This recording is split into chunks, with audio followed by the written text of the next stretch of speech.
Hi all welcome to R K food family. അപ്പോൾ ഞാനിന്ന് കാണിക്കാൻ പോകുന്നത് നല്ലൊരു അടിപൊളിയായിട്ടുള്ള ബണ്ണ് നിറച്ചതിൻ്റെ റെസിപ്പിയാണ്. അപ്പോൾ നമുക്ക് നോക്കാം. അതിന് വേണ്ടി ഞാനൊരു പാൻ വെച്ചിട്ടുണ്ട്. അതിലേക്ക് കുറച്ച് ഓയിൽ ഒഴിച്ചു കൊടുത്തിട്ടുണ്ട്. അതിലേക്ക് ഒരു സവാളയും 1/4 കപ്പ് ക്യാരറ്റ് കൂടെ ചേർത്ത് കൊടുത്തിട്ടുണ്ട്. പിന്നെ ഒരു 3 പച്ചമുളക് വട്ടത്തിൽ അരിഞ്ഞതും കൂടെ ചേർത്ത് കൊടുത്തിട്ടുണ്ട്. നന്നായി സോട്ടാക്കാം. ഒരു ടേബിൾ സ്പൂൺ ഇഞ്ചി വെളുത്തുള്ളി ചതച്ചതും ഒരു മാഗി ക്യൂബിൻ്റെ 1/4 ഭാഗം കൂടെ ചേർത്ത് കൊടുത്തിട്ടുണ്ട്. ഇതെല്ലാം കൂടെ നന്നായി സോട്ടാക്കാം. പിന്നെ ഞാൻ ചേർക്കുന്നത് പൊടികളായിട്ട് 1/4 ടീസ്പൂൺ മഞ്ഞൾപ്പൊടിയും 1/2 ടീസ്പൂൺ കുരുമുളക് പൊടിയും 1/2 ടീസ്പൂൺ മല്ലിപ്പൊടിയാണ് ചേർക്കുന്നത്. കൂടെ തന്നെ 1/4 ടീസ്പൂണിന് താഴെയായിട്ട് ഗരം മസാല കൂടെ ചേർത്ത് കൊടുക്കുക. ഇതെല്ലാം കൂടെ ജസ്റ്റ് ഒന്ന് സോട്ടാക്കി എടുക്കുക. പിന്നെ ഞാൻ ചേർക്കുന്നത് കുറച്ച് കറിവേപ്പിലയാണ്, അതുകൂടെ ചേർത്ത് കൊടുക്കുക.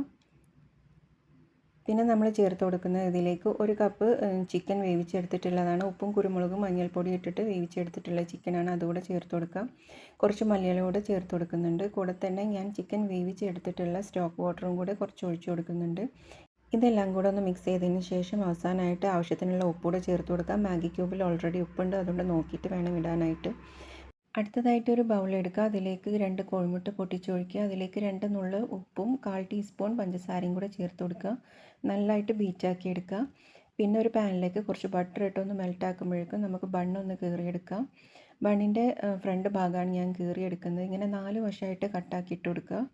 എന്നിട്ട് ആ വശം എടുത്ത് കളഞ്ഞതിന് ശേഷം അതിൻ്റെ ഉൾവശം വിരൽ കൊണ്ട് നന്നായിട്ട് തുറന്നെടുക്കുക.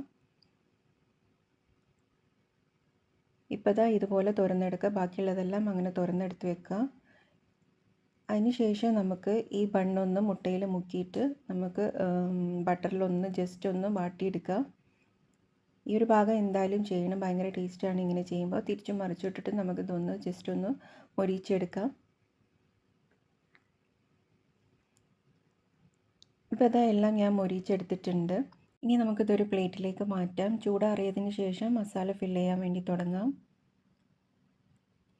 ഇപ്പോൾ ചൂടാറിയിട്ടുണ്ട്, മസാല ഫില്ലാക്കാൻ തുടങ്ങാം. ആദ്യം തന്നെ ഒരു സ്പൂൺ മസാല ഇട്ട് കൊടുക്കുക. അതിന് ശേഷം കോഴിമുട്ടേൻ്റെ 1/4 ഭാഗമാണ് ഞാൻ ചേർത്ത് കൊടുക്കുന്നത്. അതുകൂടെ ഒന്ന് ഉള്ളിലേക്ക് നിറച്ചതിന് ശേഷം ബാക്കി മസാല കൂടെ മുകളിൽ ഫില്ലാക്കി കൊടുക്കുക. നന്നായിട്ട് പ്രസ് ചെയ്തിട്ട് ഫില്ലാക്കി കൊടുക്കുക.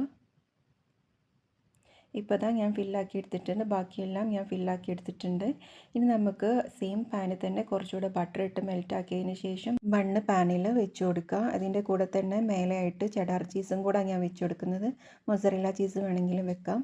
ഇതൊന്ന് 2-3 മിനിറ്റ് ഒന്ന് അടച്ചു വെച്ചിട്ട് മെൽറ്റാക്കി എടുക്കുക. അപ്പോൾ ഇത്രയേ ഉള്ളൂ, നല്ല അടിപൊളിയായിട്ടുള്ള ബണ്ണ് നിറച്ചത് സെറ്റായിട്ടുണ്ട്.